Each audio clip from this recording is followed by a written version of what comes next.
Welcome my dear on my YouTube channel. इस video में हम बात करेंगे मैग्नीट्यूड ऑफ अ वेक्टर।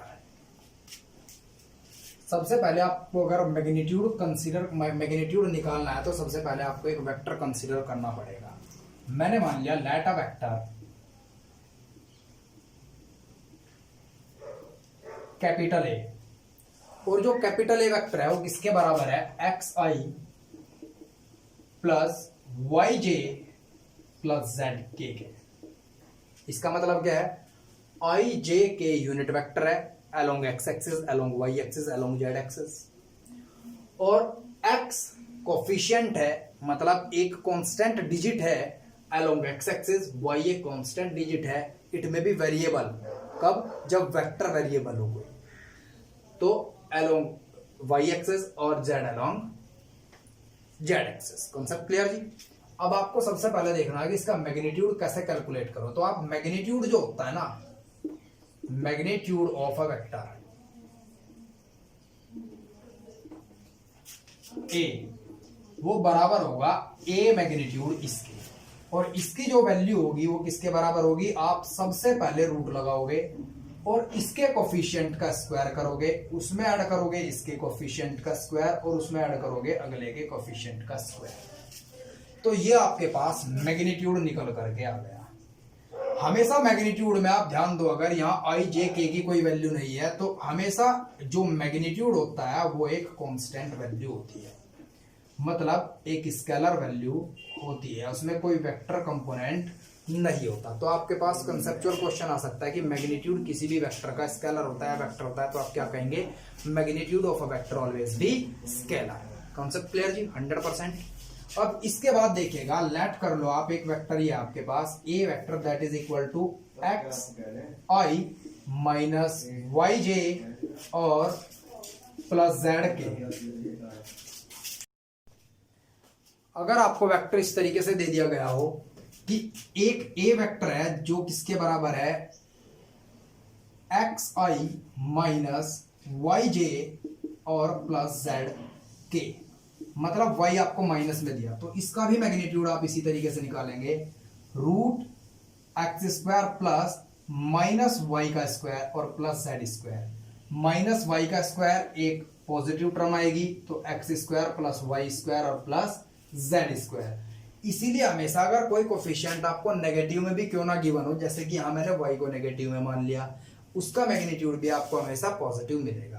तो मैग्नीट्यूड हमेशा किसी भी चीज का पॉजिटिव होता है। तो आपसे कोई इस तरीके से पूछ सकता है, आपने क्लास 10th में पढ़ा था -6 कूलम, तो उसका मैग्नीट्यूड कितना है, तो कितना है 6। आप +6 भी नहीं कहेंगे, आप क्या कहेंगे 6। कंसेप्ट क्लियर जी, 100%। चलिए इसके बाद हमें एक न्यूमेरिकल कंसीडर करते हैं जिसमें सिर्फ आपको एक मैग्नीट्यूड निकालना है, और आपने क्या मान लिया, ये आपके पास एक क्वेश्चन आया एक नंबर में, find the magnitude of a vector दे दिया आपको आई प्लस जे प्लस 2k। तो इसका मैग्नीट्यूड आप बहुत आसानी से निकालेंगे। किस तरीके से निकालेंगे, आई के साथ कुछ नहीं है और जिसके साथ कुछ नहीं होता उसके साथ क्या होता है, 1।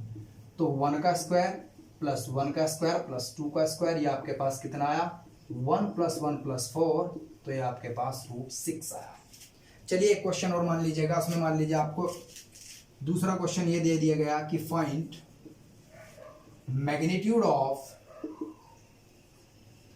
ए वेक्टर, और ए वेक्टर आपको क्या दे दिया गया, आई प्लस 0j प्लस के। तो इसमें भी आप मैग्नीट्यूड इस तरीके से निकालेंगे। सॉल्यूशन देखिए जरा ध्यान से इसका, आई के साथ कुछ नहीं तो 1 का स्क्वायर, 0 का स्क्वायर और प्लस के मतलब 1 का square, that is equal to √2। Concept clear जी, 101%। कोई दिक्कत किसी बच्चे को। चलिए इसके बाद यूनिट वेक्टर क्या होता है, मैंने आपको बताया था आई जे के कैप, ये सभी यूनिट वेक्टर होते हैं। जो आई क्या बताता है, direction along x axis plus X axis. तो अगर माइनस आई है तो उसे आप क्या कहेंगे, direction along minus X axis. मान लीजिए आपको ये दे दिया गया कि explain vector A that is equal to x I plus Y J minus Z K. तो आप इसे एक्सप्लेन किस तरीके से करेंगे, आप क्या कहेंगे, X along plus X axis, Y along plus Y axis, and z along minus z axis. तो आप ये नहीं कहेंगे कि z माइनस में था, क्योंकि मैग्नीट्यूड हमेशा क्या होता है, एक पॉजिटिव टर्म होती है, तो z अलग है, z एक मैग्नीट्यूड है इसका। समझ रहे हैं ना मेरी बात, आप समझ रहे कांस्टेंट, इसमें z क्या है, कांस्टेंट है, ये आप अलग लेंगे। और माइनस zk का मतलब ये है कि z along minus k cap, और माइनस k कैप का मतलब क्या है, माइनस z एक्सिस के अलोंग। Concept clear? तो आप z टर्म चले हैं माइनस z एक्सिस के अलोंग। कॉन्सेप्ट क्लियर जी? 100% क्लियर, 100%। ठीक है, इसके बाद जरा ध्यान दीजिए, आपको पूछा जा सकता है पेपर में कि यूनिट वेक्टर, तो मैग्नीट्यूड हटाइए, अब देखिएगा यूनिट वेक्टर।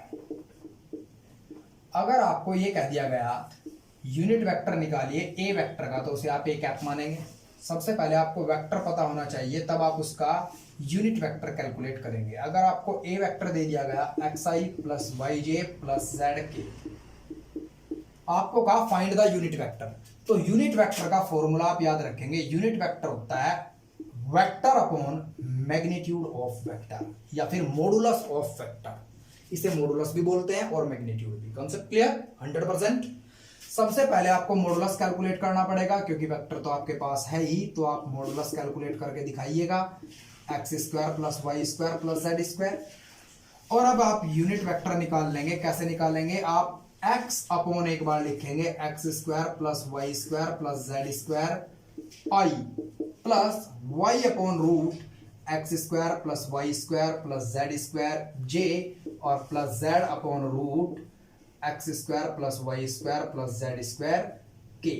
ये तरीका था जी, how can we calculate the unit vector of a given vector. Concept clear?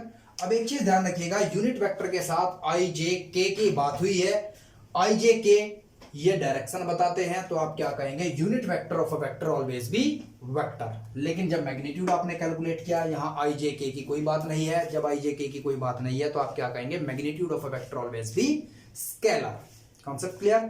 अब नेक्स्ट वीडियो में मैं आपको बताऊंगा dot product and cross product, और कुछ फॉर्मूले हैं, i cross j that is equal to k. हम एंटी क्लॉकवाइज डायरेक्शन में अगर क्रॉस प्रोडक्ट लेते हैं तो पॉजिटिव क्यों लेते हैं, नेगेटिव क्यों नहीं लेते, इसका क्वेश्चन आप ढूंढिएगा। That's all for the day my dear.